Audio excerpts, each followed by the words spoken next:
It was at this moment he knew. He fucked up.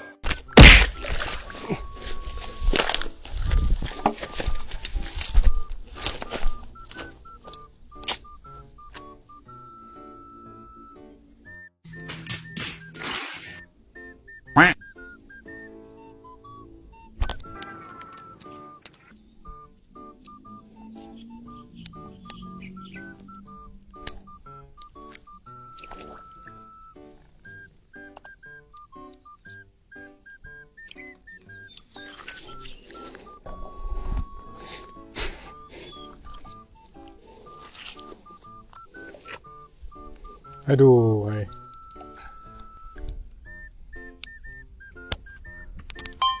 Dah asyik dapat balik, geng. Kalau tak cukai aku.